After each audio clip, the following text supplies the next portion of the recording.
this is a pretty long day. Like you start the day off playing your first round, and then you got to go through the lower part of the bracket too. It's like, okay, I get one series off, but there's just one after the other, and it did go for 3 in their previous game too. So it's it's going to be a day of stamina for them, but we're starting off with something different to what at least we've looked at previously.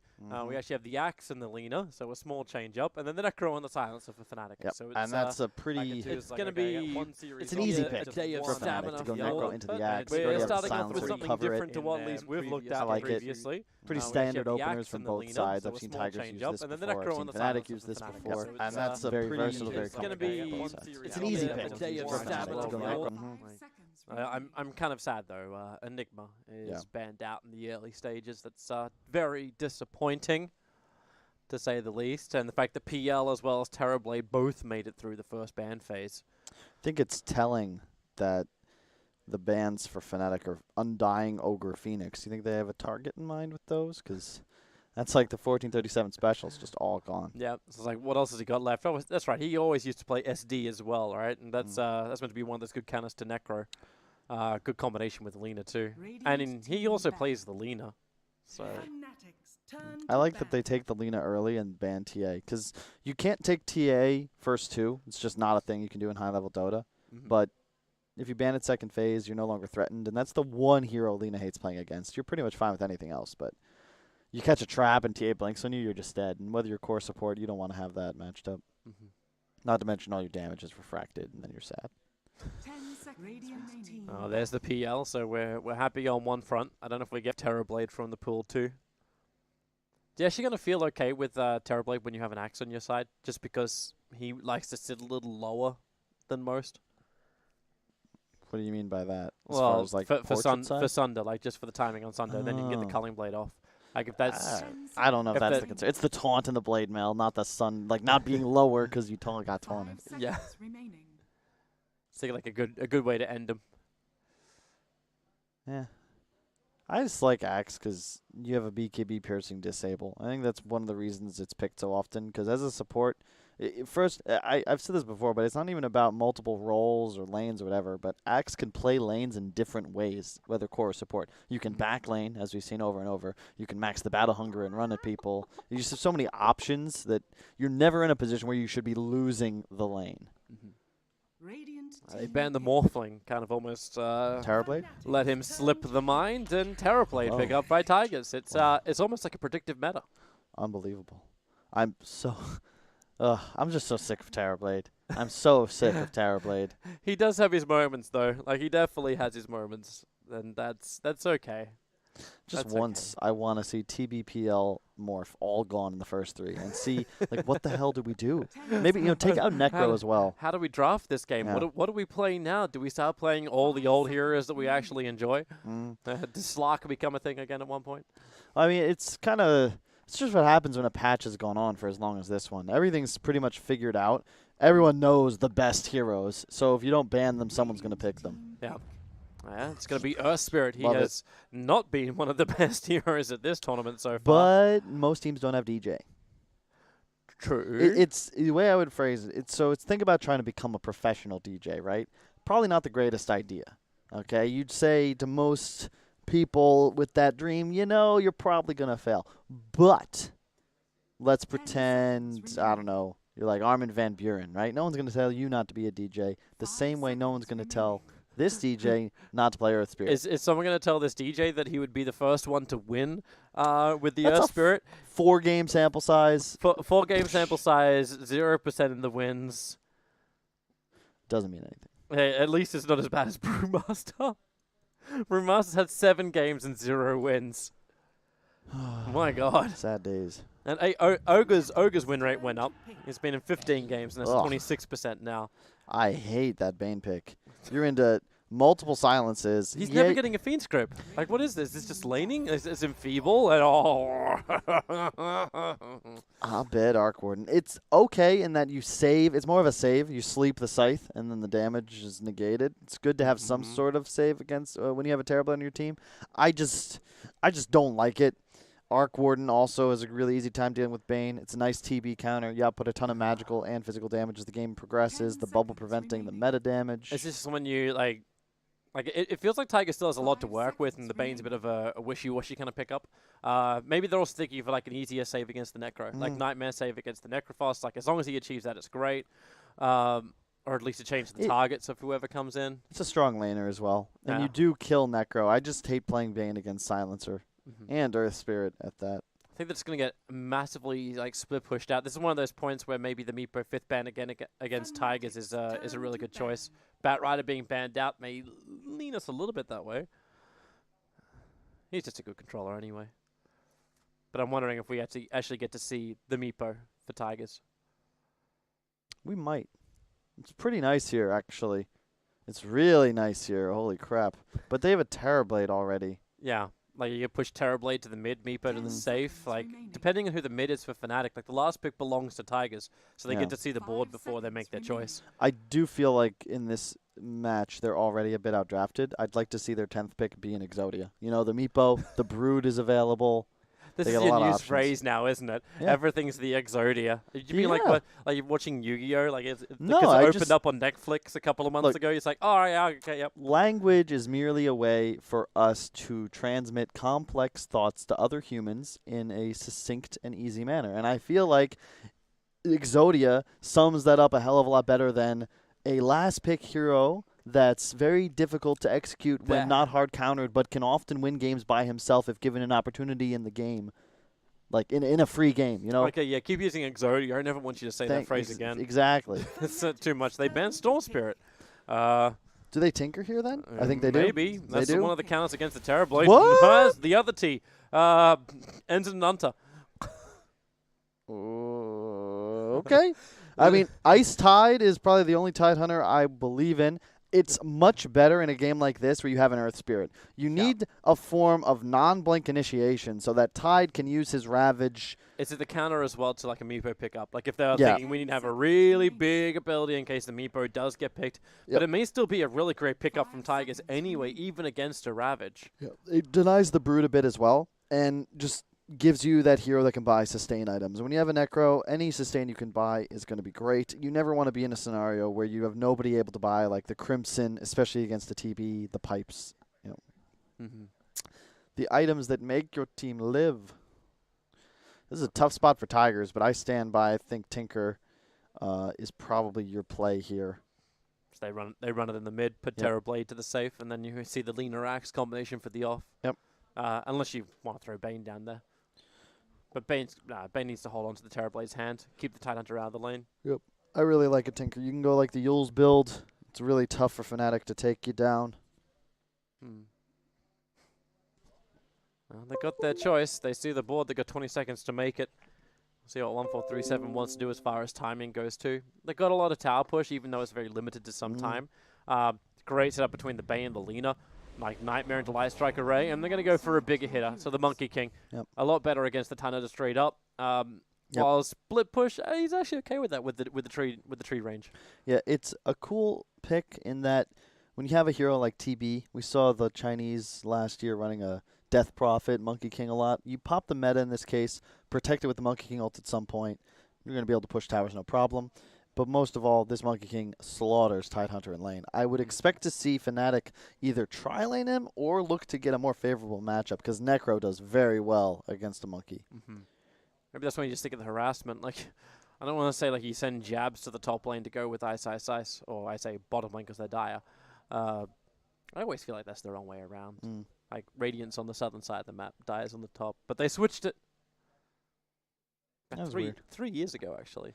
You know, originally it was this way around at TI1. Really? Yeah. Actually, it was a little bit different because like it was a crisscross thing, but it was just the way like who came first kind of thing. And I actually got them to change it because I'm like, logically this doesn't make any sense. Like, yeah, we agree with you. And then the community was in an uproar about 2 years later. It took them 2 years to realize that it was the wrong way around. And then they changed it back. It's like, oh, okay, yeah, whatever. It's the Dota community for you. They're not the brightest bunch, but once they get excited about something, they're I'm committed to it. Oh, yeah. Yeah.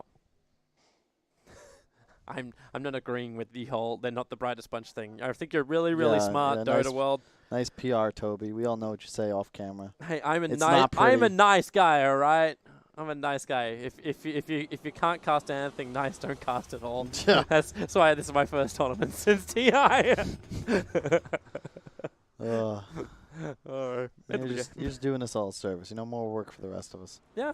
You know what? I try and be a rarity in things, and then I only come back when I have a potential 5 black holes in one game, and then all of a sudden it's like, oh, okay. I remember why I cast again.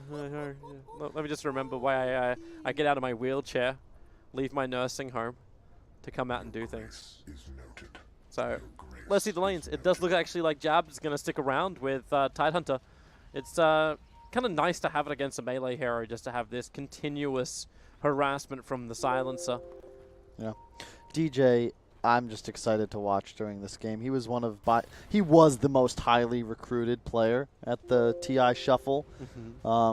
Wherever he went, there was a lot of people that would have followed him anywhere. He was seen as like this up-and-coming Rising 4 player that was the new best.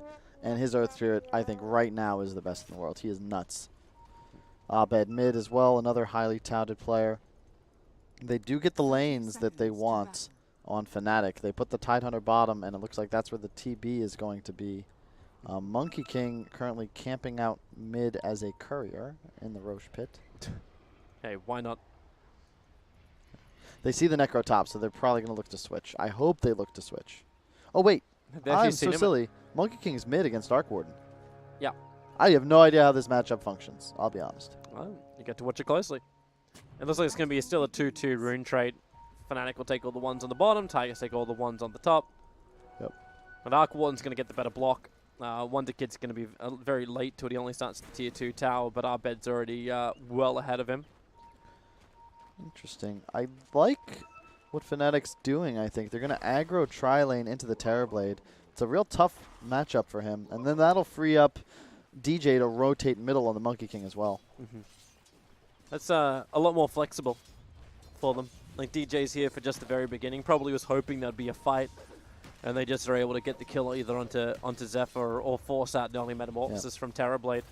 But they're going to get cursed up, and this is... Yep. Zephyr walks back out. He wasn't ready for DJ to be there. So bottom lane, needs to get a brain snap, a little bit extra life, and backs off, but the damage is done.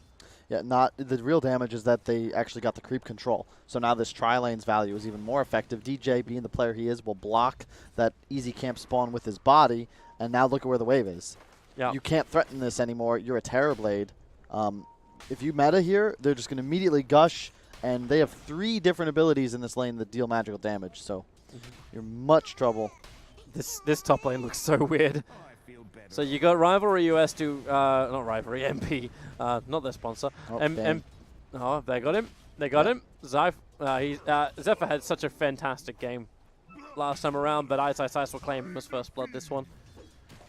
But it's Moon just pulling the wave and just farming up the camps as well, allowing 1437 to just pump harassment non-stop into MP while he's in the trees. Yep.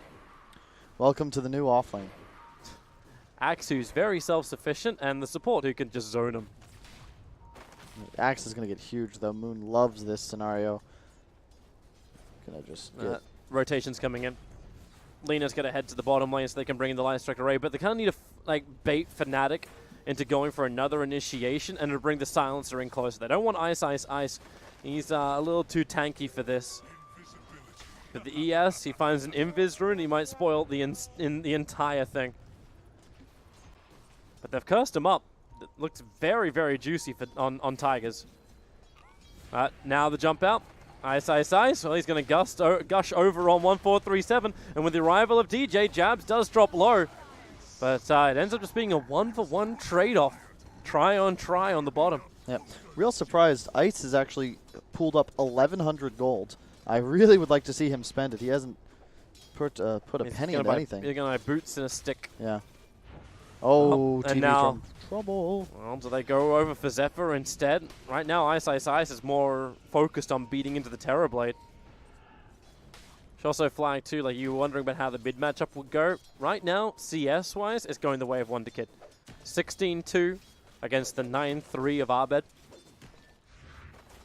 And here comes a gank. A smoked up 1437 looking to make a play.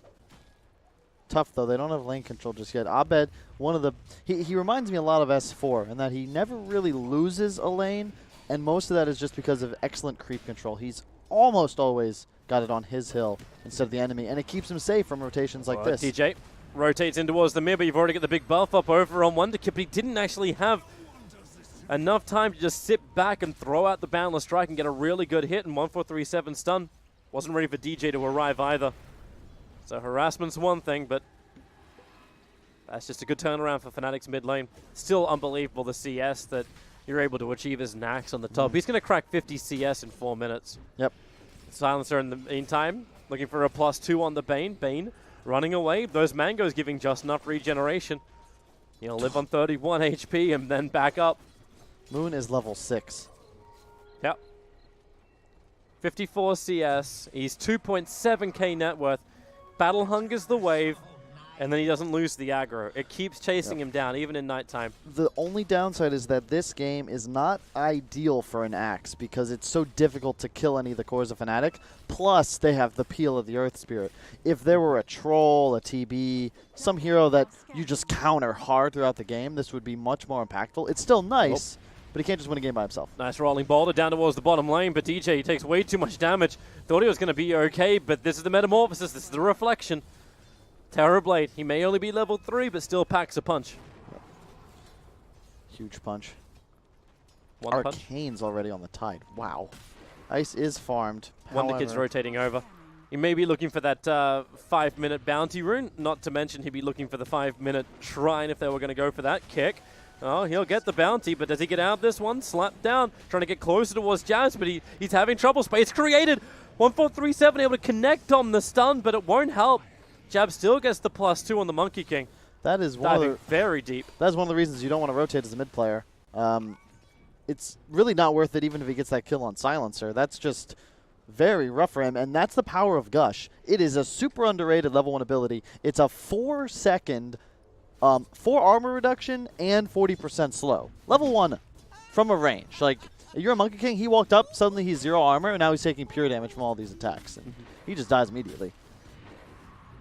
Moon has Vanguard done 5 minutes into the game. Yep. I wouldn't mind seeing him continue doing what he's doing. No one's pressuring this lane. Like, screw messing with this Necro. Just keep farming.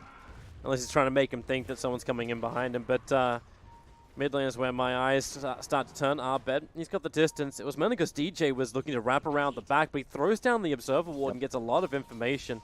And now, look, he's going to hunt Axe. They know that if Moon gets too aggressive, he catches some magic damage and a Scythe, he will go down. And that's what DJ's looking to do. I love this play from him. Utilize the nighttime to go get wards down. You don't see a lot of Tier 2 teams do this, but all the good ones, they make sure that at night, they will see the day. Yep, and even going to TP over the Arc Warden, so it's just the clone too. Yeah, came in with the clone, but it's still enough damage to ensure you can get to the very end, and they do actually get the Reaper Scythe off. 30 seconds on the sideline for Axe. It wasn't the extra death timer, though, so that is nice for Moon. He would have been dead for a full minute, which is another part of the reason Necrophos. He's got all his abilities. He has like 7 abilities. You know that? Necro? Yeah. Your Q used to be 2 abilities. They put it together. Your W amps damage while slowing and rendering you immune to physical. And then your ult increases respawn and does damage. And, of course, if you get the kill, it heals you. I'm just saying, if anyone's watching this and you're in charge of the 7.2 patch.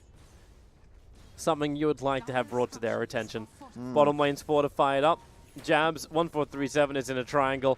And I don't know if Wonderkid can really do anything about this. They get the silence over on Lina. So 1437 feels very, very vulnerable, but they didn't actually chase it down. With the arrival of Monkey King, it's enough to just make Fnatic want to back off a Monkey King. Ice, well, taunt as he just runs away. Yeah, you're fine with this, though. You made the mid player rotate once again, and we've seen this a lot in Dota. You just don't want to move. You want to sit in these lanes, especially as a solo hero. If you check out mid, yeah, he won initially, but after those 2 deaths, suddenly Monkey King is even with Arc Warden instead of really being on top of him like he was in the early laning phase. Why does it always feel, too, like with the Terrorblade pickups, that around the 5-minute mark, we see them just moving into the jungle, fearful of anything that comes at them? It's not about being fearful. It's just you get more resources out of the woods. Why be in a dangerous position when you have a hero that can freely farm the woods Because there's someone like an Invoker who just sits in mid and just starts to free farm because you have no presence in the lane anymore. That is true. I guess they wanted to swap lanes, but I don't know if you want to abandon mid. It's just kind of tough. Once Argvorten hits this level, the clone spawn into just double Flux, double Wraith with always DJ off map. It's just so much kill potential. And Fnaitc does a great job of not just having this Earth Spirit pickup on a great player, they always ensure he's activated. And in this game, as we've seen, he can find kills in all 3 lanes. You want that when you pick it up. 1437 is having to do the long walk. I don't know if he's really so happy about this. He's wondering if he's meant to deny himself up. Farmed up to level 5 and then just has to walk back to base while DJ. He's leeching some experience from Moon. He will burn the shrine. Let's probably for just convenience, his Vanguard would have given him all the health anyway. I don't think he can make a kill happen, but he might go for it anyway. Maybe just do some harass. They're pinging out, like 1437 is pinging out, saying like he's pinging the cliff, which is exactly where that Dire Observer Ward is. And they're bringing 3 heroes bottom, but this is a Ravaged Tidehunter, folks. This might not be your play. That's why they're just jumping over the top of him, trying to avoid it, but there's double TPs on the way. It's the clone of Arbed, but it won't stop Wonderkid from one getting the slap down, but then he goes in for the Wukong. This may not be enough to survive, not unless a Light Strike Array creates more space, and he almost kills DJ.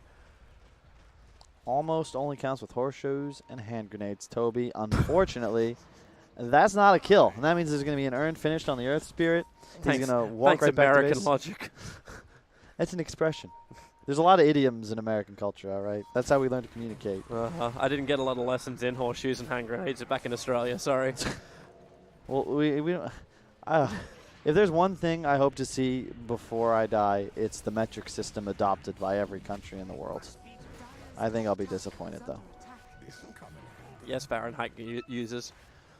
Monkey King's bouncing up towards the top, looking to try and contest up that 10-minute rune. One more hit onto Jabs. He's got the big slap down. If he can just get one more hit, he knows it, but Jabs through the trees. One more hit. Wonderkid can reach it, but support for Core again. How many times must we see this trade-off? And this is the concern. Fnaitc right now, all 3 of their cores are having great games, and we already discussed how survivable they're going to be. Not to mention their team fight. My goodness, Tide, Necro, Arc Warden, the Silencer ult, every hero contributes. You look at Tigers, Bane Lina, the hell are they going to do in a fight? Feed to Ravage? If they can get the initial setup, then that's where I'd look. So you smoke in, you Nightmare into Light Strike Array. It's a very simple combination for him.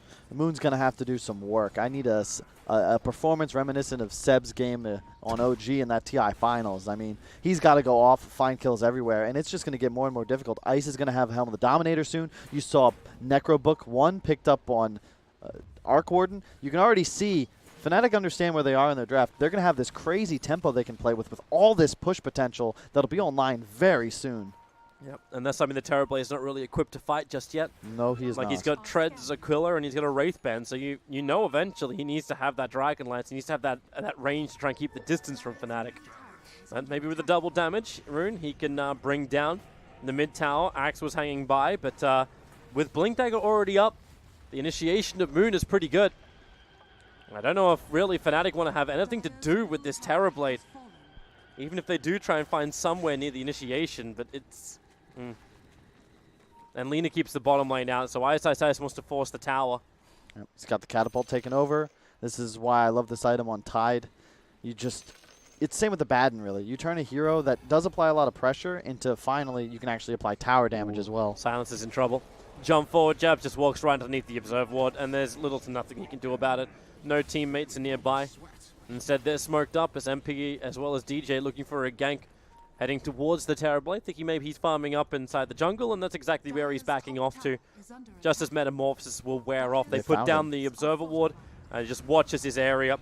Perfect roll in, gets the silence in. There's no Sunder, and that's 48 seconds worth of death. And not only do they get the kill, the Scythe, as you said, that delays Ajit's farm progression even more. And they'll probably get this bottom tower in just a moment. Ice can actually, this is great play from Fnaitc. They get the 1 kill, now they immediately dive. They're going to force 1437 to TP away immediately. In the meantime, Jab's mid. He's going to cover that lane, ensure he gets level 6. Abed just farming Ancients. This is really smooth by Fnaitc. Yeah.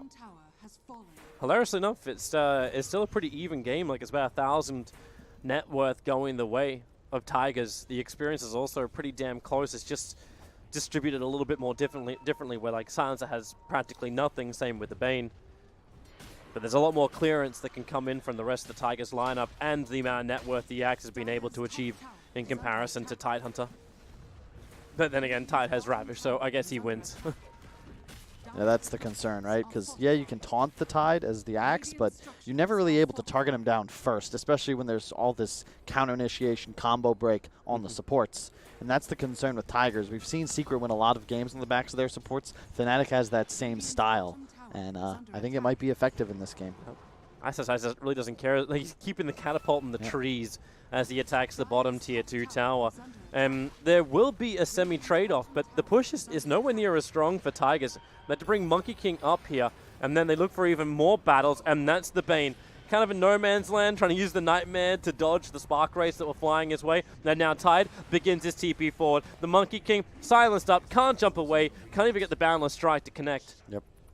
And he really won't have a game. The magic damage from Fnaitc is just so strong. They can find pickoffs with any core plus DJ. And it's this 1+1 concept that they were really the first to utilize this season, where they just can hunt so effectively because any time DJ's off map, he's a threat with any lane and any hero. I love how Ice is racking up 2 creep waves with Cardi at the moment. Just messing around with the creep wave. Not that Moon cares that much. He's got 1 creep with him, and he'll just keep soaking up the entire wave as it comes his way. And if anything, it actually kind of makes a triple stack wave. Yep. But it also isolates the Axe. He wants to try and survive, able to get the bonus movement speed thanks to the battle hunger that's down, but he's surrounded by everybody, and with the Reaper's Scythe. Oh, man. 75 seconds dead. We're 15 minutes into the game. Tell me that means bounty runes as well going the way of Fnaitc. What? No comment. Nightmare on top. Necrophos This is things. the combination we were talking about. Nightmare, Fiend Script. I don't A little bit of a think you kill him. mischaining. They have Laguna, but they needed to chain their stuns a little bit better than that. They just didn't know exactly what would happen. And 1437 is on a healthy man, and Tidehunter able to blink away before the leap can connect, and Ice tips him. Yep, they didn't recognize that that's a Tidehunter, and the Monkey King ult had to go down during He looks the like sleep. a watermelon, but I don't recognize what a watermelon is. You ever try to punch a watermelon and break it? It's real difficult. I have not. I'm not a violent man. Spark Wraith will kill 1437 in mid. No way he can escape that. DJ made sure there was just enough damage. And Abed already with the Necro 1 and the Midas. He is so farmed, and I would not be surprised to see him just take over the game at this point. He's taking the tier 1 town for the moment. Terrorblade doesn't really want to get involved in this. It's up on the top lane where MP try and chase after the Bane. Where he put Axe in the dirt for a very long time. DJ, he can create space, so Moon, even if he thinks he can chase this, he knows he can't. ES will just reveal and go. And they even give him an invis rune for more initiation power. It's a cool game so far, but the longer it stays even and progresses, the more I favor Fnaitc. I just think their team fight's going to be so strong. And how many games do we see come down to Roche fights? You need our last one, a lot. Yeah. Until the end, that didn't even really matter. And I just don't see Monkey King as a hero that can be effective in a game from this position in net worth. You want to be ahead and snowballing. Well, he was meant to win his lane, right? Like Yeah. He was meant to be up against the Tidehunter and actually just get the 4-stack and boom, boom, boom. Yep. But as you said, Fnaitc got every single lane they wanted, and it looked like Tigers wasn't really interested in changing it up. Yep. Not to mention, Moon, level 14, had that Vanguard blink so fast, but he's 0-2-0. Had absolutely no impact just yet, and that's partly because who does he hunt with? Who does he kill even? He has no real targets. Abed's playing this game very conservatively, just constantly farming Ancients, pushing out middle, TPing with clone only. You can't find him. I'm loving the catapult from ISIS is trying to scout out the tree lines to see exactly where Moon is, and somehow they managed to work like ships in the night. Just completely past each other, and they wanted the kill. DJ as well as MP, they smoked up because they wanted this. In fact, you're even getting DJ TPing over towards the shrine The blink is out, and Moon will be able to complete his TP. DJ will never see him again. And an Arcane Rune for Arc Warden. Sure. This game, I mean, it's Arc Warden versus Terrorblade, right? It's kind of what you expect. One of these heroes, however, has 2 tools. Like, I love the Necro one because it's just so value. It was made cheaper for the first purchase, but more expensive on the third, or level 3 Necro, rather. So if you have Midas and Necro as an Arc Warden, like, you have 2 steroids that you can use twice. So even here, right, you TP the clone bottom, but you pop the Necro. So now it's going to kill the whole wave so long as you micro it properly. Not only does it stop the push, but you get a lot of gold, forces the meta. Probably going to lose this tower, but still, look top. Tide took that. He's going to go Refresher after his Blink pickup. That's a pretty heavy commitment into overwhelming team fight. I suppose at this point there's been no real pressure to even like make Ice worry that he needs to buy a pipe or any kind of sustain for his team. They have that in droves through the Necro too, and will Spark Race do the job? Yep. Welcome to Bane vs Arc Warden. Your life is miserable. Always something to take the nightmare off. Always freedom. One of the kids thinking about initiating in on the bottom lane, but when you see the mass TPs arrive, he does not want to jump this. In fact, he's going to throw the Boundless Strike onto MP, as well as Jabs, trying to create a little bit more space. But with the Global Silence out, they find a target. It's the Terrorblade over him. The trees, the Ravage won't hit him, but the Reaper's Scythe will. It's just so easy for Fnaitc. They have such a massive magic damage advantage that they're going to dominate this mid game until somebody on Tigers can either make a play or pick up a BKB. You can see Axe is trying to pick one up. Terrorblade is going to queue it up in a few moments, but until those items come online, you literally cannot fight Fnaitc. And it's not like they're on a clock either. You've got a Midas Maelstrom already on Abed. He's level 15. Yeah. They're going to have the overwhelming team fight. They've got easy split push. And one kill at any point of this game can put someone on the sidelines for such a long period of time that, you know, you can win the game if you just take one really good fight. Like, if I Reaper Scythe the Terrorblade and he's down for 2 minutes, I think we've won. Yep. I love the way they itemized. Both Tide and Necro going for second item blinks after that early build-up. Yules on Necro, Tide going with the HOD. So they have easy follow-up for their non-blink required initiator, DJ. Mid lane 1437. Easily picked off. It just started with DJ initiating in. And then just some super follow-up for the Necro and Jabs. Yep, and he's going to go Radiance to just further ensure that, look, we're not going to have any late game problems. And I question how you plan on ever winning a team fight against a 2 Ravage, Radiance, and Arc Warden team. They're just doubling everything. If Fnaitc stands inside of the Wukong's command with 5 heroes because they got called, a 5-man Light Strike array because they all got called. It's very possible. This is they kill themselves on Blade Mail because they all got called. Either way, like, Tigers had to phone it in. Yep. I also like the way Fnaitc is sort of protecting Roche with the vision they've placed, but they're not looking to take it just yet. There's no need to. Just keep pressuring the map. They're doing exactly what they want to do. Shoving in 2 lanes. Who cares about top? We'll catch that with the clone later. It's completely dead lane at this point for them. Yeah, that TP's going to come off cooldown in 2 seconds' time. His clones can be a little bit longer, though. And look at Ice as well. Constantly cutting the lane. Tigers is trying to play in with that catapult. This is such a cool way to mess with the enemy squad. They have literally no creep wave, which means your tier 3 is never a problem. And here's Necro to collect 3 waves, and oh, hey, that's a relic. Some good cash. Right? Easy regeneration. That's the little things that separate the truly great players from the good. You will not see many NA offlaners do that. It's Ice. This guy's the king of micro. Like, you wanted a StarCraft 2 meme at the very beginning. He was a Zerg player. He knows how to keep very close eyes on, like, the macro world. Yep. And it's effectively put Fnaitc in a position where they have now locked Tigers in a crease. And sure, Bane, Monkey King, they're outside the base, but what influence are they really putting out on the map when creep waves are just heading towards their towers at all times? Look mid. Yep. Look at Lina. Oh, no. It's even more. Like, they know there's no one behind Lina because at some point, that Observer Ward got inside the Radiant base. They see everything as far as the defense goes. And, well, that's a level 1 Necrobook only, but 22 minutes in.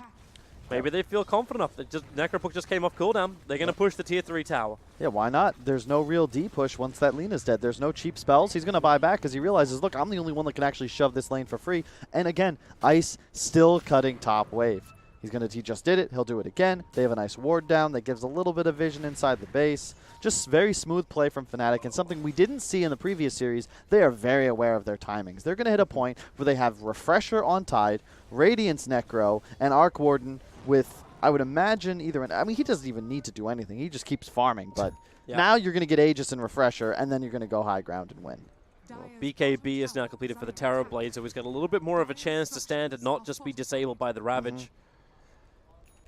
They need Moon as well to have the same thing, and that's what Moon's farming into. And this may be also the other primary reason why Tigers are just trying to delay this game as much as they possibly can. Goodbye, Bane.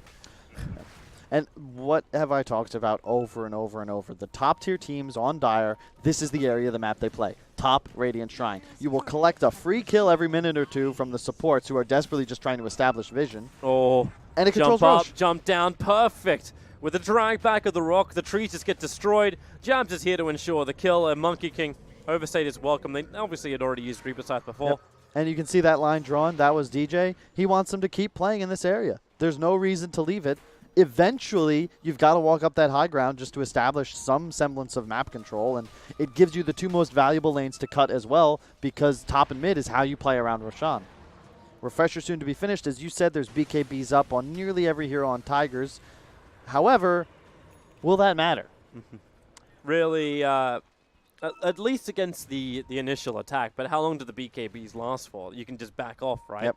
And even having the BKBs doesn't mean you get away from Global Silence, depending on the time you trigger it. And then let's just look at Abed, man. This Arc Warden hero. The Wolf Creep from Ice, he's done with the Catapult shenanigans. So, hey, let me give my 2 carries a ton of bonus base damage. Bottom, you're going to have Lena, who has bought back, recall, pushing bottom. The rest of his team considering joining him. They'll take those bottom bounties, but Fnaitc don't really care. They're continuing to expand upon their lead. Yeah, they take the top. They take the top bounties. And now with an Aegis the Immortal in the back of the Arc Warden, just going high ground is a lot more appealing to them. Doesn't matter if Axe gets that perfect combination at the very beginning. As long as it's only the Arc Warden who's copying the damage, you're fine. Yep. And all you got to do now if you're Fnaitc is ensure that you kite the BKBs, don't take some silly fight with a Ravage that only hits a support, and you're going to be fine. Axe almost finishing his BKB. Both him and Monkey King are actually near identical in the gold, about 150 away each. TB, of course, has his, but not quite there with the damage output just yet. Yeah, he's taking his time to, just with a split push, try and stay on top of the game. But a smoke gank up by Fnaitc. They are most definitely looking to hunt. Arc Warden can just push down the mid and they use him as bait. He's got bots up as well to join the team whenever he's needed. Zeph is just trying to force the bottom lane. He's battling the Alpha Wolf at the moment. They may need a new creep. This is really cool play from Fnaitc. They push mid, the clone's bottom, shoving that lane out, and now it's simple. Just collapse towards top. Or bottom. You choose. Well, they're going to find the Lena. So Jabs silences him up. The Line Strike Array will be able to connect him by a little bit of space, but the Reaper Scythe is going to do its work. 2 minutes? No buyback. No buyback and dead for 2 minutes. All right, sure. And that was, once again, the only hero on Tigers that has an easy method of shoving these lanes. Otherwise, who does it? Yep. You can't blow Taunt or Meta or Monkey King Stun without being punished for it later. You need all these tools if you want to have any hope of winning a fight. And collect another tier 2 for free. Monkey does finish his BKB, as does Axe, but you need this flawless team fight, and you only have one real initiator. Fnatic's got 3 heroes with Blink and a Global Silence to cover on top of your BKBs. Yeah. It's almost that point where you look to see ISSI's blink in, blow the Ravage just to get the BKBs off, and then burn the Global Silence. I'll bet you he fakes out at least 1 or 2 BKBs with the typical Ice backstroke. Actually, yeah, maybe he doesn't care anyway. He's still a Refresher rob. He's still got double Ravage as well. Yeah, and they know Lena has no BKB. Here's a nice smoke move from Tigers. You got to make something happen. You can't let him siege your base. The back. Observer and Sentry were not there. It was only the Sentry from Fnaitc. So they don't see. So they start their push. And Arc Warden is very iffy about this. Remember, he's the Aegis carrier, but they're wrapping all the way around the back. But Necro still up the hill. They get away. The Ravage. It'll blow out. He'll catch him as well. The jump in. The secondary Ravage. Terrorblade stood no chance. Monkey King at least got the BKB off. But now he's just on the run. The BKB doesn't do anything. And Ice body blocks him. Shoves a melon in his face. And they'll get 3 heroes out of this. 3 heroes without buyback. What a The leaner is still fight. dead from the previous Reaper's side, and this will be a mid lane of Rax. That was just textbook. I mean, the one knockback on Fnaitc could be their lack of a captain, but obviously they have no issues playing as a squad. The whole team, very high-skilled, very experienced. They draw back once again to that mythical high ground that Dire loves to play on the Radiant side of the map. Ice says, hey, a TB, I'll ravage him. They saw the Monkey King tried to cast ult, silence on top of his BKB. He's worthless. The TB's dead. What now, folks? Yep. Really, what now? No Metamorphosis available. You got a BKB, but we're going to walk in point-blank range. The only downside for Fnaitc at the moment is the fact that Arbet is out of mana, and this is what will force their retreat. But you claimed the melee ranks on both mid as well as bottom. It was fast, it was efficient, it was clinical. Yep. Surgical. There's no real improvement you could be made to the play of Fnaitc this game. They've cut their losses, they've found kills, they've executed their strategy, acquired map control, their item choices are great. They haven't even lost the Aegis. Like, Nope. It was never under any threat anyway. Yeah, you just wait for Ravage. You've got one up in 60, a second in 100 seconds. You don't need to try and win the game here, so I expect them maybe just to take Shrine and chill a bit, but you probably could. It's confidence for Fnaitc. Like, this is that, like, we're pretty far ahead. They are 17,000 gold ahead. They have all the vision advantage as well for the fact they've been walking around with a gem. And I love to, like, the Arc Warden just leaves it at level 1 Necro book. And once again, look at where they're standing. Look at where they're playing. You're going to see every top team, and soon the Tier 2 teams figure out, once you have a lead on Dire, this is the only area of the map that matters. But, like, let Radiant play bottom. You don't care. You just chill here. Eventually, someone... It's like being a trapdoor spider. You just hang out. Eventually, a critter is going to come in, give you something to feed on. And if not, you're going to collect 2 bounty runes and Roshan on every respawn. Well, they get rid of the shrines. There's no TPing in behind the lines for Tigers. It was a 2-2 rune trade-off. And where is Zephyr off to? Is he hoping to try and snipe out the courier, which is coming out of the base? Because the courier's about to fly over his head. Puts down the observer ward. I don't think the courier saw him. The field of vision's too low. It's nighttime. But you know the next fight's on the way. It's just these really aggressive observer wards for a position of Tigers, which is not aggressive at all. Hey, and Reaper's Scythe, goodbye. Hey, at least it wasn't a full 2 minutes this time around. It's strange, though. Typically, he plays the 5. Obviously, 1437, the captain. But this game elects to put himself on the 4, something I've seen other players make the mistake of as well. And he is currently 1-6-1. Not the ideal game for him. Blink Call with the Blade Melt. Trying to bring down the clone only. Got him. But it's still a kill on a clone. It's just not the one he thought it was going to be. He burned BKB for this, which now means that double Ravage of Ice should hit the axe both times. Yep. And that means Terrorblade is the only other one we have to watch as far as initiation goes. And they know Lina won't have gold for buyback because they saw the Ags purchased. They can play very aggressive here. But there's no real need. I mean, at any point, Ice can just be like, all right, guys, I'm done. I'm the double 4-star pushing Arbed's clone into the back lines. He's still got the Mana Style on it too. Such heavy damage. Moon has to call once again. And he's losing so much life. A blink into Ravage and Moon is dead. And in fact, MP just, the Nightmare, it saves him. No, it doesn't. Jabs was still in range. Ravage number 1, Ravage number 2, and GG well played comes out while they're still up in the air. Fnaitc, it is a very well-deserved win here in Game 1. Yep, this is one of my picks for top 4 at this tournament almost for sure. They've done nothing to demonstrate that they shouldn't be in that They position. looked a little rough this morning. Looked very rough this morning. I think they were... It was the morning. I look rough in the morning. They will... Yeah. Yeah. Yeah, you do. I set you up, man. You should have said I look rough all the time. No, I don't want to do that. Thanks, buddy. You take care of your appearance. Well, the makeup ladies do. Yeah, you don't want to see me after a shower. You at least iron your shirts, unlike other co-casters I have to work with. Actually, no, he started doing it. This game was really not break down a bull. Yeah. We saw signature heroes from Fnaitc. It's so straightforward that even like looking at the highlights, even breaking it down, I think like at that point, production, yeah, we're just gonna skip it anyway. It was so straightforward. Fnaitc owned. Tigers need something else. Game 2 coming up in a bit.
What are you doing?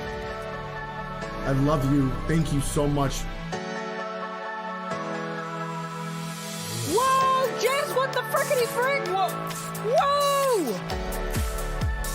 The whole gifting subs thing, that is magical.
generations of predators were optimized with state-of-the-art technology.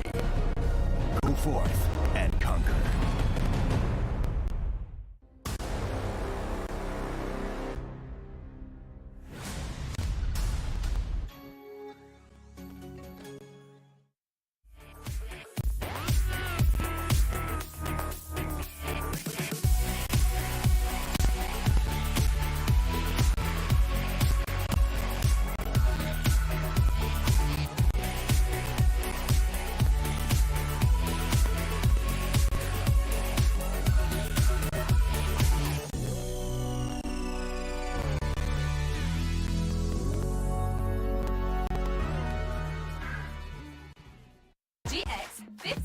GX50. More insane than a laser llama who's crazy about K-drama. Stream and game like crazy. Say my name, call me maybe, sorry. And snap like mad, meow like a cat, spam your group. GX50. GX50. Diva in the AM, a rapper in the PM, running for PM, sliding into your DM. See you later, quota, no more limit drama. She's a sugar llama and your baby mama. GX50. More insane than a laser llama. Pew, pew, pew. Data analytics gives you the advantage of getting to answer questions in a faster time. In esports, you have a topic where all those technologies can be applied with an actual great purpose.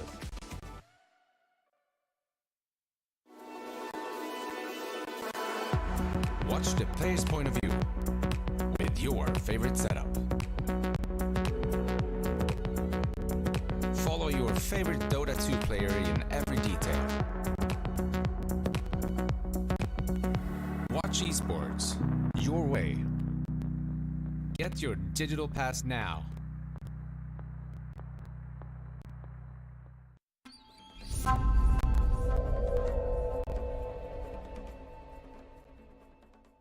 Cannot get over how beautiful that first introduction screen is, and then the logo. And the only thing I've seen since I came to KL this time around is over time, new generations of predators were optimized with state-of-the-art technology. But I've done events in Genting, and like that was beautiful.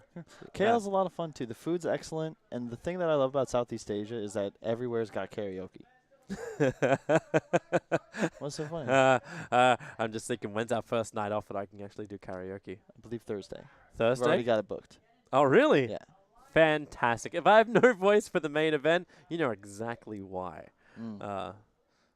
It's fun. Actually, I gotta be really careful with I'm that telling stuff. you, there's like, I wish I was. Just everyone. What? Number one karaoke song that you love to sing. It's tough. Carl can actually sing, everyone, by the way. Like, he actually can sing. No, Zach can sing. Zach can sing real well. Zach can sing. Actually, you can sing rock. Like, you do the whole, like rock songs. Yeah, well, I love the American tone songs. Queen's great. I love Don't Stop Me Now. Yes, you always choose What's Bohemian Rhapsody, and it's like the most, like, song. But everyone sings it. There's so few songs that everyone is guaranteed to know the words and the melody to and will join in. That is like the guaranteed 30, 40 minutes in, you get it going, everyone's had enough to drink to start singing along. What's the song? I can't think of it for some reason. The one by ABBA. Mamma Mia? No, the other big one. You know the one I'm talking about. I can like almost do the melody. Yeah, I know the one you keep picking every time we do karaoke. Yeah. And I'm just like, yeah, hang on. This is what we do. The draft isn't started yet. We can do Dancing Queen. Dancing Queens. Yes, he does Dancing Queens. But the problem is, like, okay. It's so good. A tip. Okay, so I'm just giving everyone some advice right now because I used to actually live with a guy who did like karaoke, and I went out with him multiple times. He's just like, okay, the first things you never do is you never let anyone sing Daft Punk one more time. Oh, God. Because any song that's massively repetitive in lyrics is not good. Bittersweet Symphony is another one of those traits. And what you don't do is pick songs where people have to screech really high when it's one of the group songs. So anything which is set in a really high tone, it will basically sound like just cats wailing when you do it in a big room. And I know the whole rule of karaoke is you never boo, you're always encouraging. That's so not true. It's the golden rule of karaoke, and like publicly, like you can say it okay to your person next to you. Like, man, Kyle is totally toned down. Sometimes you gotta shut some stuff down. I have done numerous karaoke's. Looking at you, EG, where all of a sudden there's 15 songs in queue, and 7 of them are Eminem and 3 of them are Linkin Park. That's too much, man. Yeah, that actually happens a lot. Too much. Yeah. Don't do that. Draft Rock time. songs. Draft time. All right. So now that we've managed to take you through to the second bands, no Enigmas, no Axes, no Necros. So different heroes get to be picked up a little bit more here in Game 2. But it was a very one-sided affair in Game 1. I think Tigers just held on by avoidance more than anything else. And Fnaitc just went through their motions to win. So Tigers aren't really testing. I was kind of sad to see that. I thought Tigers actually come out like being really aggressive, like grabbing heroes that will get up in their face. And I think it would have been a very different situation if that Tidehunter didn't get picked up. If the lineups didn't go the way they went. But it was mainly like that Tidehunter stopping the Meepo pickup and just having that tempo set from Tigers. Yep. It just didn't exist. So It just comes down to whenever you're the team. They left Wisp, by the way. I'm sure they'll morph thing in response. and well, yep. And it's immediate. You know they're gonna Wisp. We do. All right, Weaver. Okay. All So right, counter team fight. That's- Is this the Drost right now? No, Tigers goes Gyro. They're like, this is fine. I'm surprised Fnatic didn't morph, but I think this is all right. I saw Alliance earlier today go Wyvern Mirana in response. That's pretty bad, but Weaver is an excellent matchup against both Wisp and Gyrocopter. Yeah. Ew. That's terrible. No comment. I'm tapping out of the draft for a few seconds. You've given away your support duo. You really hate Bane, don't you? I Like with hate Bane. especially in the first phase, especially when you have the potential to have the combination. It's not Like even I good thought, here. like if they waited a little bit longer, you could be thinking like Tigers could have had the thought of, the IO Gyrocopter is definitely a strategy which they want us to have. Why do they want us to have it? They already have a counter, so maybe we pick something else instead to go with the IO. It's just not a good Bane game either. But we did have an amazing IO earlier. Like that was pretty good. It was an unkillable IO. Well, they picked Lina second though, and they went with this cool. They had Monkey King. They So, had, so what? They needed to have the Ogre pick up as the second one. Oh, no, that would make that's you even happy to have blessedly Fnatic banned that already. Moon Ogre. Oh. If you haven't seen that game, you only just tuned in for this one, I highly suggest you check out the wonderful reactions of Kyle. It's like those YouTube reaction videos. What happened? Like you should have just a picture of Kyle that can pop up every time a bad hero gets picked up. Yeah. Reaction to draft videos. I can't help it. This is the part of the game I enjoy the most, but it also is the aspect I'm the most emotionally invested in. I remember you saying, like, there was this, when you were at Epicenter, and you were so proud. Like, you see you in the box, jumping up and down, clapping your hands, when you're like, I predicted every single ban and every single pick for this game. You just lose your shit over that. It's like as you cast and panel, right? You kind of lose touch with how to properly build a lineup on your specific players, but you get better at reading the room, so to speak. So, like, you can analyze the draft and, like, see the pieces come together and learn, like, what does and does not work. It's just harder to put it into practice because drafting really is incredibly difficult. And while I may be a bit harsh on drafters from time to time, it's not something easy, and you really never know what goes on in the mind of a group of 5. Yeah, it's just if they open with something like this, you're just like, well, the problems are starting to stack up as opposed to the options. That's when things get a little bit funky. PL banned out. Terrorblade is still in there. A Dark Willow is now the choice from Fnatic. So Heavy Nuke to go into the IO. Terrorize to really mess with any kind of relocate. Same thing as well for the Fiend's Grip. Same thing for the Root. Yeah, but it gives them really great options when it comes to the laning phase. Yep. Like, this is such early aggression. If Fnatic aren't contesting, like, 3 runes, I would be surprised. Look at the synergy they already have with the Wyvern ulti, too. You curse 2 or 3 heroes, that's an immediate terrorize on top. And my favorite combos with curse are disables that are not damage, because you can overlap without a punish. It's part of why Lina Stun's so great, because, yeah, you miss out on the damage, but you still have the wave, the Laguna, etc. Dark Willow, Axe Taunt, these are the best two, because they're just screwed. 100-0 is not hard when you go for a 4-second curse to a 4-second fear. What's the play after that? I'm wondering how Fnatic actually combo with cores, though. Like, would Ice Ice Ice play the Weaver in this game? Doesn't matter. You could do whatever you want. This could be an Ice Willow for all we know. True. That's very true. I'd never put that past Ice Ice Ice. He was one of the first people to play at core. He loves these new heroes and just taking them into the offlane. He was one of the first Pango players, Dark Willow players. He can do it all. My God, though, his Pango is amazing. There's only one hero I think I like watching Ice Ice Ice play more than any other, and that's the Timbersaw. By 100% Timbersaw. Like, the amount of highlight clips you'd have of him just playing this hero, just well beyond what you'd ever imagine this hero was capable of. Like, oh, you're tanking through this, are you? And that, and that, and that. Okay, yeah, sure. It's part of why it's Dota is not. It's about feel more than anything else. And you want to watch players on a hero like Timber, which is very much like it's feast or famine. You might survive at a sliver of health and get a triple kill. You might just feed like an idiot. And he's got this method of just knowing what's best. And just to say, Tigers, 10 seconds left? Yeah, Boys, they're really wondering about this too.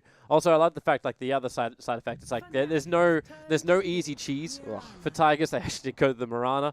Mirana and Bane is fine, but it's just if Wraith King, Jesus, even when they get the kill, he's gonna be straight back up again. It's a great Mirana counter. You threaten him with heavy physical damage. You don't care about the arrow combo. You have a point stun, and I'm just so shocked. It's a double counter for teamfight as well. Like you got the slow after reincarnation plus the curse, and now you put Luna into the mix of all of this. Luna is not a good matchup against Wraith King or Weaver. These cores, like, they both have 2 lives. You tank the magic damage. Unless it's like Io just tethers the Luna, and then she's just like, okay, I'll throw my ulti onto the Mirana, and that's where we get our damage from. That's a good point. That's at least an Ags that matters. And as opposed to like Ags on Bane. I mean, I'd love to see the Jack strat. He coined it the Death Star Luna, or the Yamato Cannon, where you tether Luna, put your ultimate on Wisp as he relocates into the base while dropping the tether, and now you have a literal Death Star in the middle of the enemies just dropping beams. Okay. It could work. Sure. It seems a lot of overkill, though. No, it's fine. Okay. The cool thing about Luna, though, with the Wisp is that, as we saw, I want to say, Paparazzi a few months ago, I think it was either the ESL, I don't know, it was a long time ago. He got huge. He had $1 billion net worth, and he had like 20K by something crazy like 25 minutes. And that is feasible where you just take over the game. But it's very difficult when Fnatic have 2 heroes, your cores, that can just reincarnate or time-lapse the damage, and Dark Willow Wyvern that provide excellent peel, including Wyvern through BKB. Hey, they want some mana burn to try and do something against the Wraith King, because Luna's not a diffusal carrier. The Nyx's mana burn is never enough to really threaten the Wraith King's reincarnation. All Fnatic have to do now is ensure that they can deal with Luna, because that's the only source of damage on Tigers. I feel like that's a pick mostly based on the fact that they have next to no time left, and I strongly disagree with the statement Nyx is a counter to Wraith King. It works the other way around. Yeah. You stun him, he's slowed after. Even if you carapace it, you still take the damage over time. You can't deal with the skellies. Wow, they didn't even use the extra time. They had almost 2 minutes left over, Yeah. and we get the Meepo the other way Wrap around. it up. We done. I've made this mistake before. Oh, my God. Look, guys, you viewers at home, you got to ban Abed Meepo, folks. You just got to. They have no counter against him. Like the Fiend script is going to do almost nothing. The mass amount of damage now, like, even if you do give the big cannon upgrade to Luna, this is assuming you can reach level 15 on an IO, the Meepo can tank the entire thing. Like, and if not him, Winter Wyvern's going to be that help. Oh, my God. Yeah, we can wrap it up. It's over. GG. Okay. Thanks for playing. Let's not call this on the draft. Tigers, let's not call this you're going to be going up against Paynex tomorrow Come on, in the BO1. come on. Positive outlook. Let's not go into it like this. Not like this. Not like this. I almost want to bet my hair on this game. You already bet your hair previously. I don't even remember what the bet was. Thank goodness. I'm sure someone, please tweet at me and remind me what Swindle bet his hair on. Sorry, Kyle. We don't call you Swindle anymore. If Fnatic lose this game, I will go streaking through this hotel. at a I great don't want risk to to my see personal that. safety. I don't want to see that. So there's no way I can one verify wants that it. you did that because I am not looking. I'll. Nobody wants that. Well, yeah, probably not. Like. I'm curious. The panel's walking Yeah. past. We had the panel looking at leave this and they're draft looking and at giggling. Fnatic's draft. And the smile is fantastic from Pi. Yeah, I mean, there's just. Is this game paused? Because we've taken a while to get into the game, and I imagine Tigers is like Was it technical difficulties, right? disconnected, reconnected on DJ, but then well played. But he's reconnected back in. They're there. They're there. We're just paused. Like, hey, who was the team that always used to do this? All right, we're going through now. We're going through. There was one team who like paused every single time. Oh, that was the Ritsu stack, because Ritsu always had to pee. Okay. I'm hoping that isn't an issue with And this then there were I think Fog just like his eyes jumped out of his head when he saw the draft too. So this very well balanced draft, which is not a win on draft for Fnatic at all, is now underway. With a wonderful 5th pick, Abed Meepo, and the Fnatic and Tigers are already tipping the Meepo pick at the end. This'll be fun, won't it, Kyle? Fun. You need to do something wild here. The win condition's the same. Ajit Luna has to go absolutely nuts. He needs to get kills. You need to be stacking both Ancients and just making work happen. And look at Abed. Look at this guy. He's already here looking for the ward. 1-4-3-7 gets down, however. He'll get the Observer Ward out. So at least, hey, vision But they'll advantage. know. in No. mid. Look at this. So this is lovely. Oh, 'cause they they're ward bottom pinging. side. Abed blocks the smoke top side. He'll know. Look at that. Yeah, they pinged Look at it that. instantly. They knew. They That knew. that right there is the difference between Tier 1 and Tier 2 Dota in a nutshell. It's about utilizing every single second to try and gain advantage. No wasted moments. No one AFK in the base still buying items. And the other funny thing too is like with the way they've done it, because they put Weaver on the bottom lane, there is a gang set up on top. So no matter what happens, Tigers take both of the top runes. Yep. And a Shikuchi run from MP, he's going to slip around the back and take the back rune so they can still potentially grab 3. He wants to be careful. Okay, the Bane goes the other way. The Nyx leaves as well. The Observer Ward sees it all. So Zephyr can sit on top of the rune, but Fnatic claim 3 of the bounties and do a little bit of chip damage. And I want to check out Abed's item build. I feel like he sets the standard for how to play Meepo. 3 circlets and 2 branches. You go 3 Wraith Bands, and this is the most optimal stat build possible. He knows he's going up against a Mirana, so he'll have no shield. There's a Bane here too. Has the days of like the 3 Dragon Lances passed us now for Meepo? Like if you start looking at a hell of a lot of stats, Wyvern instantly TPs towards them. So Jabs is trying to harass him out. You wanted a good start over on the Luna. They threw her into the mid. So they actually ran Luna as well as Bane in the mid. So Jabs knows he needs to have a presence here. Dark Willow as well as Wraith King up on top so they can try and keep the Mirana and Io off. And that just leaves Moon going one-on-one with MP on the bottom lane. And this is a very Weaver favorite matchup to note. I mean, it's a ranged hero versus a melee. You just eventually start double attacking constantly. Top is also very Fnatic favored. They have better team fight, better lanes, a Meepo. As long as Abed gets off to a good start, then you're good. Like he's just hit level 2. Yep. And let's not get too aggressive here, Abed. He's with the Splinter Blast and the Proof. I think they're just trying to chip away at the lane, and he's still holding that secondary point. Like, Arctic Burn comes back off cooldown, you go Splinter Blast again. They're going through all of the regeneration of the mid lane. Like, you've got one shared Tango, which is on cooldown for the Luna. She's got nothing else to work with anymore. Not to mention, Wyvern's great at this sort of role, because he'll just spam all his mana, right? Yep. But then he'll back off Clarity and stack camps. We're going to see him move to do that in just a moment. Yep. There it is. Like, it's so good. You spam all your mana, have mangoes in case you can turn for a kill, and then you stack for your Meepo, arguably the best hero to do stacks in the jungle with. MP's also having a fantastic time on bottom. He actually just plays around Moonspike Carapace net. No follow-up proofs for this. Arctic Burn was still on cooldown for the moment. But MP, like, he's even got Geminate Attack, and Moon tried to time the Spike Carapace. Just burns a little bit of mana, but burns the cooldown more than anything else. And focus.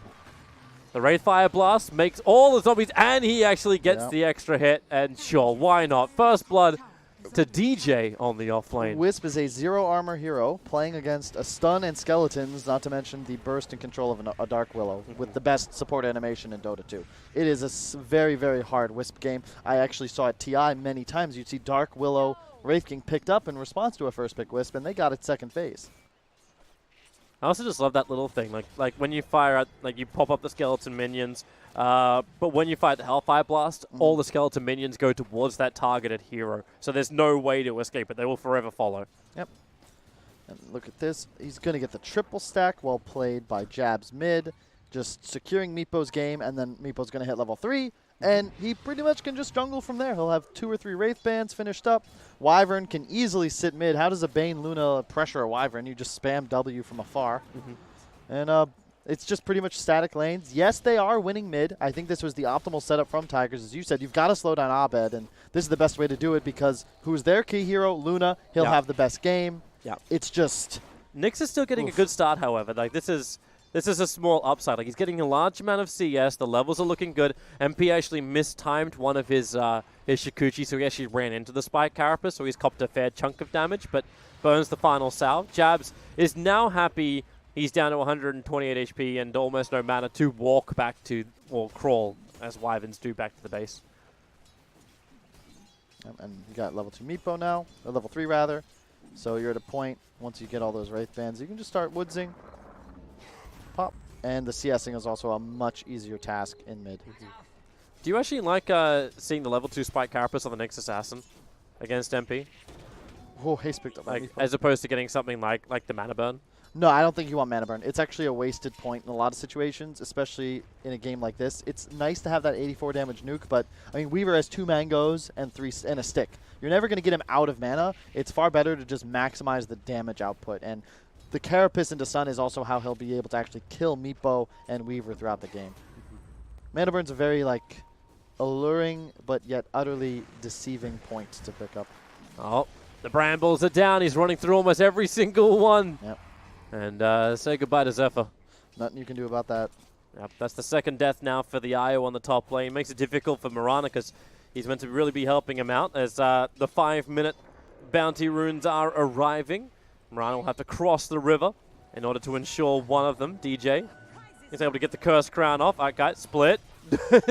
And Moon also on the run out. The Splinter Blast, it doesn't bounce off the Ancient, so he'll be able to regenerate on the Shrine. Yep. Did you get the rune, though, I think? Yep, well played by Moon. Yeah, so Fnatic and Tiger split at 2-2. Yep.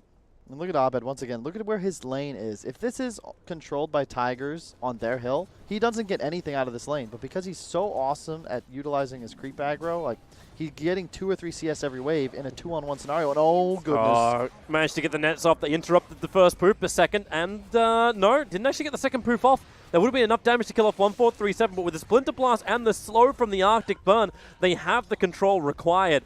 But Arbez dropping down very, very low, and Luna, they're going to be concerned about her level 2 Lucent Beam for that one low Meepo. And they're going to send him back to base. Unless they find a regeneration rune. Or the bottom shrine. It's a regeneration rune. Of course it is. It's a regeneration rune. Yeah, and immediately Abed TPs his one Meepo out, buys boots. Now there's a regen on his other Meepo, so they're going to be both full health again. And this is where things get scary. You've put so much emphasis on this mid lane, but there's only a 400 net worth disparity between Abed and the enemy mid-core, and there's still stacks in his jungle. MP's coming over to actually burn the Shrine, but 1437, not if he timed this the way he wanted to. As, mid? He'll leave as, yeah, mid. Bane missing, so what do? You go in for the Luna, but didn't actually have enough control. That's One fine. shot just gave him a little bit more life, but he had no more Earthbind. Yeah. So the key to beating a Meepo is to take a couple towers. Alas, Tigers don't really have tower push. But if they can invade his jungle and slow him down, that would be nice. It's just, if things get out of hand so quick with this hero, because he can clear waves and jungle way faster than any other hero in Dota, especially Abed Meepo when you go this triple Wraith Band build. That means Luna needs more time. Luna needs more time alone. Like, level is such a critical thing. Top lane, they're going to go again. A quick jump up. The Bramble will not be able to connect.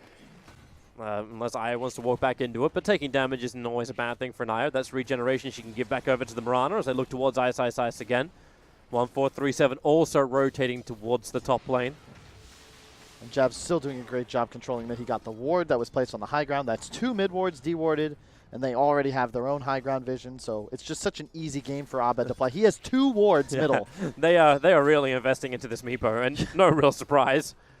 And that's another thing that isn't really discussed much. The community might not recognize, but warding around the right heroes on your team is very important. And you'll see a lot of the times teams waste these mid wards on heroes that aren't as impactful, but when you have a Meepo, he's your win condition. You just throw everything in the kitchen sink at it. 8-minute rune on bottom will be an illusion. Moon will just walk it off, no issue at all. 4 Wraith Bands on Abed. That's Never looking seen that good for him, but before. he still needs to start converting this into the CS, into the net worth, because he is still sitting in 4th position. That's Obviously, it skyrockets more as he goes up in the levels. He's okay. Faking the poof. With a Splinter Blast, they get the initial slow. The Earthbind's a little bit off target. Nightmare. Rotations coming in from the Io, but that's the reason why Jabs takes the Nightmare off him. And, well, not enough control, except the fact that Winter Wyvern has given his life for Abed. Well played by Jabs. Immediately taking the sleep. That's, you know, he was a 4 position, but he has really embraced the role of 5. Counter warding in from 1437, so he gets rid of some of the vision watching the top rune. That mid ward is still up, however. They may not know it's there. DJ starts with the Cursed Crown over on the Io. He'll be able to tether himself down, but it also stuns up the Bane because he's there. The Bramble connects on both of them. And Ice, he just wants himself a kill, and he'll probably claim it. Roshan aggroed up by the Io balls as Luna moves over. The Nightmare bounces, switching from one target to the other, actually causing more problems for Tigers to attack than anybody else. If that's any other hero in Dota, Luna can turn around, get a kill in the offlaner, but she's got Eclipse, but they need to isolate away from the creep wave for this to even have any chance of working. Yep.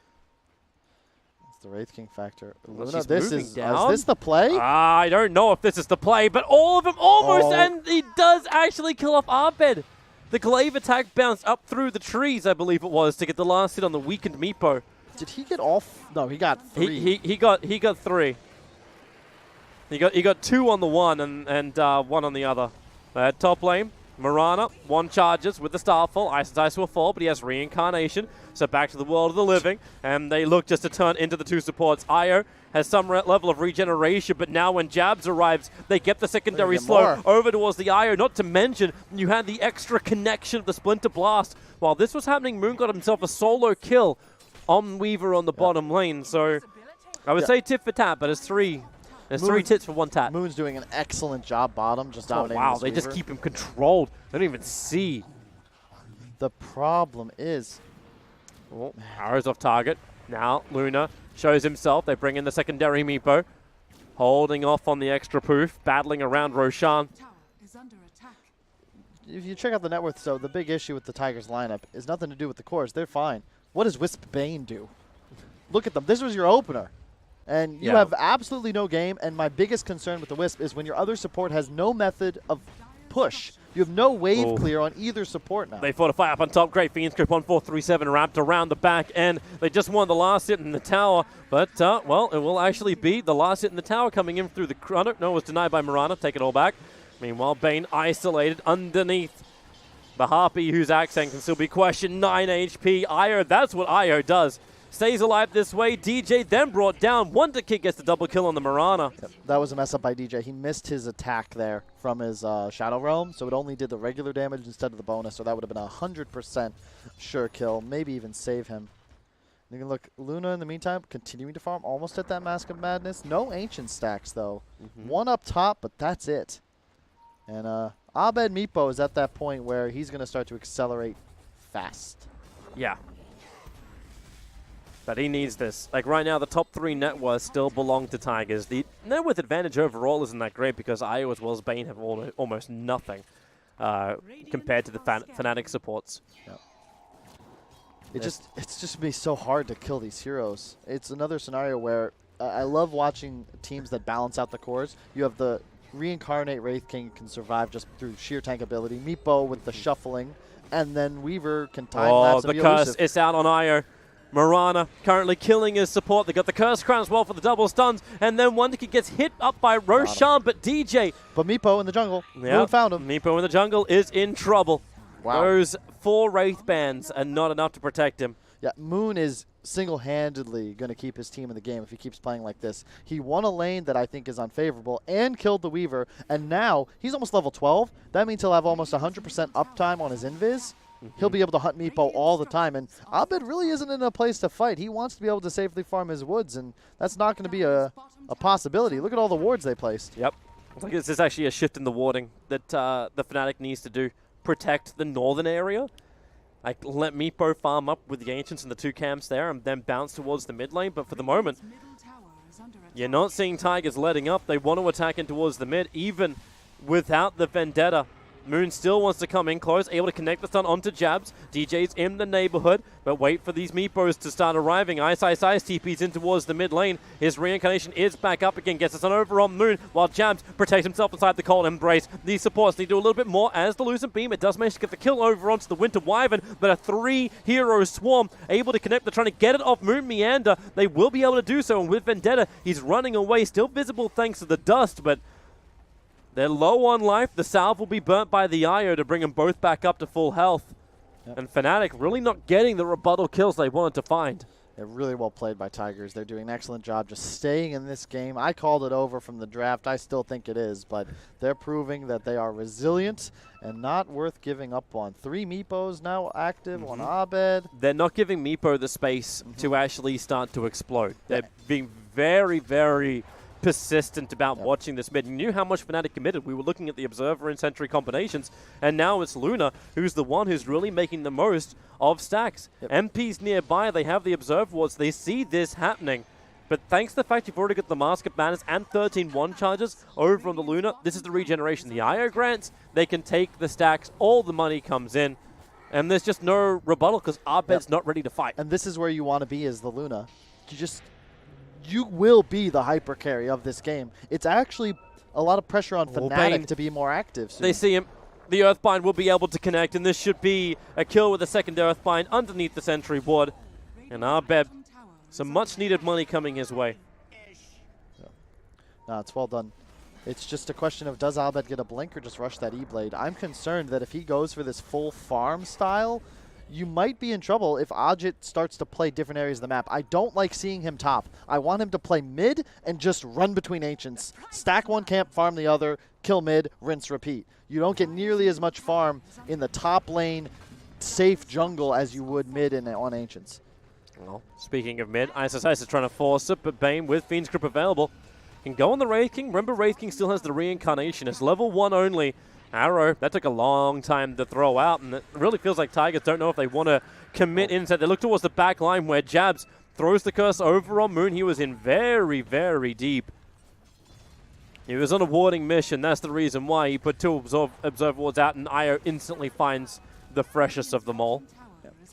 I'm not a fan of MP's build this game. He's going for a Maelstrom, which punishes more than helps in a game like this because it'll proc Nyx Assassin Carapace, and in addition, it's just not nearly as good of an item as a Diffusal against a Whisper Bane. Oh, with the timing.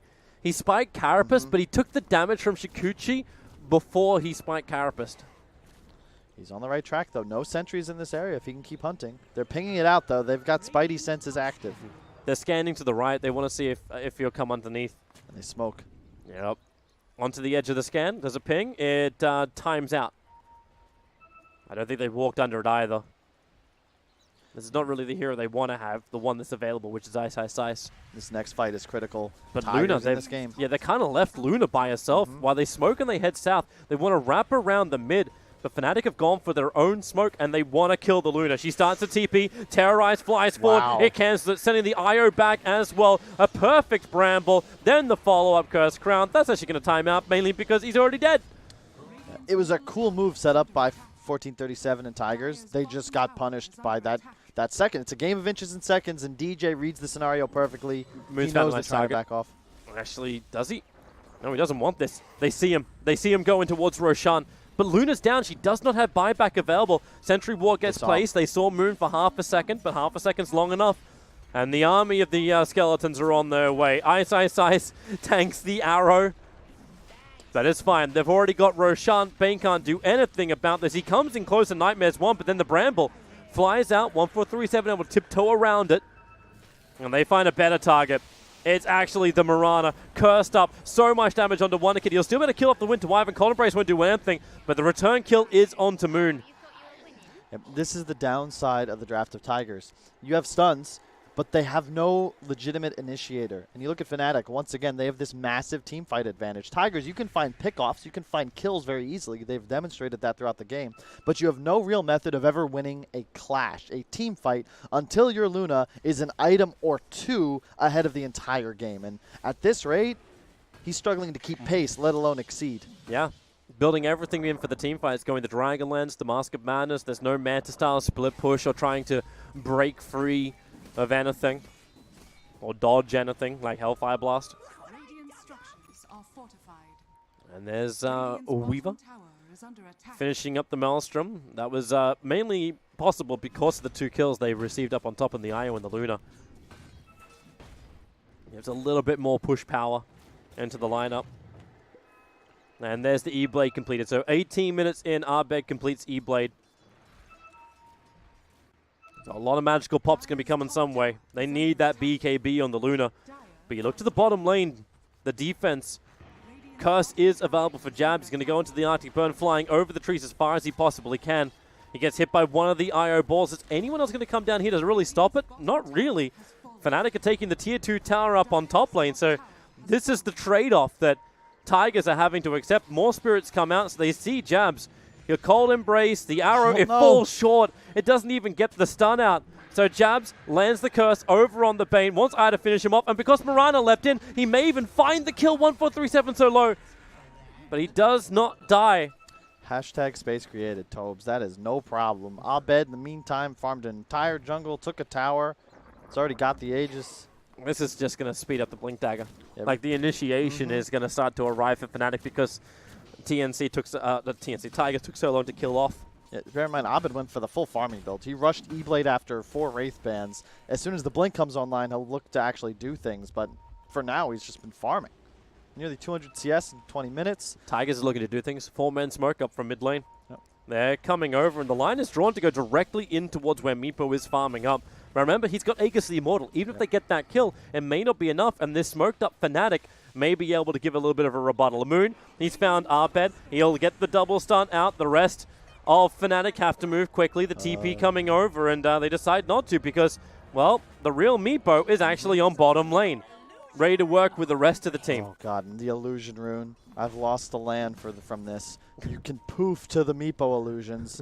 You don't realize it. They don't really pose a threat, but they always, a real Meepo could be there at any moment. And they're just going to shove mid. This means tier 2 and 2 mid will just die because Eclipse is down. Nyx's ult is down. Yep. All of a sudden, there's no team fight left. So 2 more towers. So this turns into a trade game. Yep. Like they take the tier 1 tower up on top lane for the tier 2 tower in mid and bottom.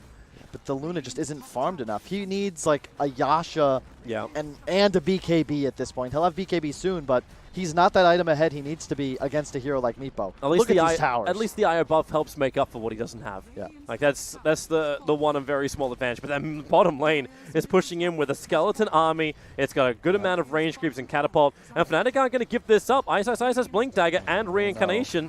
At a level 2, so he's very happy for this to pop if they can find an initiation out. Nightmare, the timing's a little bit wrong. Now the fortification kicks in. But up on top lane, Io is so Meepo going top. And they're actually going to TP over. If they can get this kill onto Luna, Moonlight Shadow will provide some level of protection. Io jumps over with the curse. Actually, it's the E-Play pop. He saved him from the curse. And then the push. He saved him from nothing. That had to be a bit of a troll. Throw out the curse. The E-Blade came after the curse had already hit. And he just clicked it because it would have been a sure kill on the Wisp. He was already so low. Wyvern, there's no reason not to use your spells to ensure those kills. Quick follow-up. That's a Bane. His life's a living hell. Yeah. You could say a nightmare. It's just so easy for Fnatic to play to play this game. You have multiple heroes that can find kills, whereas Tigers, you're completely dependent on Nyx and a lack of sentries on Fnatic to do absolutely anything. And without that Luna Eclipse they burnt earlier, I don't even think they killed the Meepo the first time if there's any semblance of a team behind him. And oh my God, Abed's already bottom. Here comes Moon. He's bottom with his Blink Meepo ready to go. Just look at the map. You have this crease built around the side of Tigers. And all of a sudden, it's a 5K gold lead at 22 minutes. That's very significant, all right? That's a big jump. It was even, what, 4 minutes ago? Yep. Less?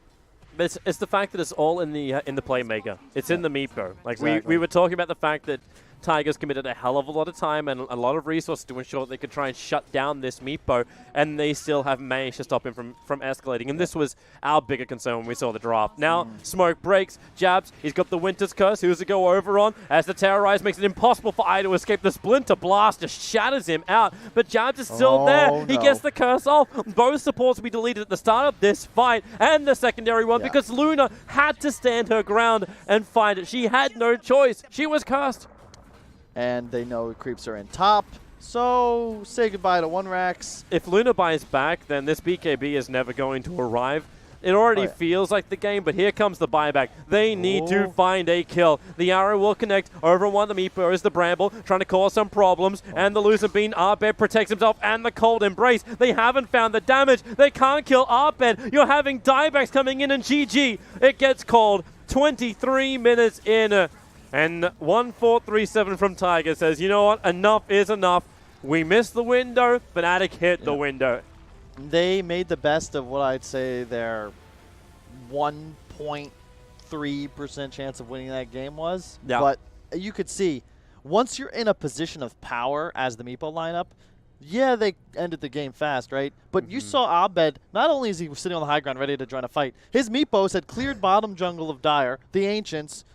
They're sweeping the map. Yeah. He's going to go farm 1,200 GPM while also being able to hunt. Like, it's just easy. Easy. It also makes sense as well. Like when we have Fnaitc versus Tigers, that we actually have a Meepo that controls the game. They both understand this hero insanely well because they both have really high tier Meepo players. But even with that level of understanding, it's a 10th pick. It's a 10th pick. You try and counter it, and it still doesn't work. I thought you were going to help me out there and be like, it's a 10th pick Exodia. That's the important thing. I'm never going to help you on that one. It's the only word to describe what Meepo is in that game. It is an I win. You play it, the end, GG, pack it up, go home, mom's outside in the minivan. It did still feel a little odd during this game. We'll watch the quick highlights. The game wasn't that long, so this won't take long either. But for me, like the Io and the Bane, like you felt their influence to allow Tigers to take a lot of these earlier fights, but it didn't really feel like it extended beyond that point. Their whole draft is far too single target and cooldown dependent. You expend all those resources to kill a Wraith King. Oh, wait, that's just reincarnate. Now you lose 3. Because what do a Wisp Bane do at this point? Wyvern had an excellent game, really well done by Jabs. I thought he played his role and hero perfectly. Safeguarded mid, stacked, got D wards off. Just perfect plays. The Wyvern ulti's always finding, like, here's the team fight. Willow, all right, Wisp is dead. And now Jabs is like, all right, I'm going to hunt more. You're running right, Wyvern ult, 2 dead. Every single time he lands a curse and Meepo's nearby, you know that they're going to find follow-up. And that's the game-winning fight. And the fact 22 minutes out, 23 minutes out, it gets to happen outside the base. Like, it wasn't even from a high ground advantage. It was Fnaitc making the most of Tiger's indecision. Because the Luna looked like she still wanted to have a go at that, even with the dead Io. It's Abed Meepo, man. You gotta ban Abed Meepo. I've been saying this for years. I think it's also great work by Fnaitc. Like even at that last point, it really shows their teamwork that they create a lot of space, and that was Jabs doing a lot of work with its Winter Wyvern, able to get the Cold Embrace off. They create more space by just pushing MP forward, by having DJ with that big controlling position of the Dark Willow. Like everything just really worked. Like DJ entered that game with 719. Like they couldn't even kill the Dark Willow. And like compared to the supports, 1437 was 0.6, Zephyr was 0.8. Yep. It's night and day. Night and day the difference. If you first pick Wisp, you second pick a partner.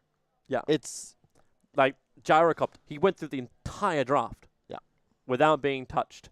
And they're like, okay, no, but the Luna needs to be picked against the Meepo. And that was a half decent choice. But then she ended up in this lane where it's like, okay, you're never going to get Glaives because she's having to split the experience the entire time.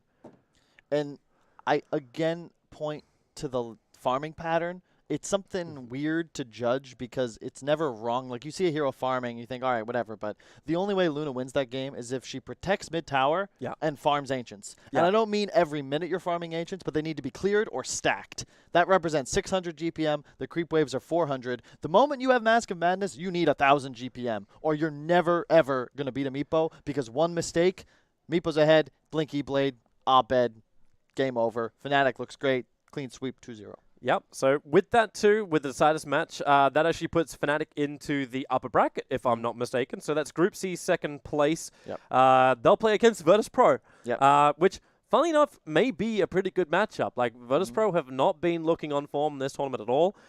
They did manage to kick through earlier today, and they did take out Ford, but it was still a 2-1. Both of their series, even against Alliance, was 2-1. So we can see how that upper bracket match goes.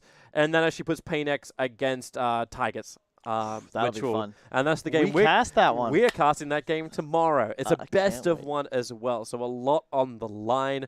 We go down to one stream tomorrow, so this is the final game on this second stream. Huh. Everything is just one by one by one. And how cool is it? It's another season of Dota. And who's in the winner bracket as the 1 seeds? EG, Secret, LGD, VP. Get used to it because, well, you should be by now. You mean no ninjas in pajamas? Come on. They'll enjoy their short time in the upper bracket, I'm sure. I'm sure. We'll be back tomorrow anyway. So tune in for the main stream. There's still, I think, a full almost series behind. So still a lot more Dota still going on. Good luck to those boys. They're going late in the night. And we'll be back tomorrow for the main stream. Us two. Laters.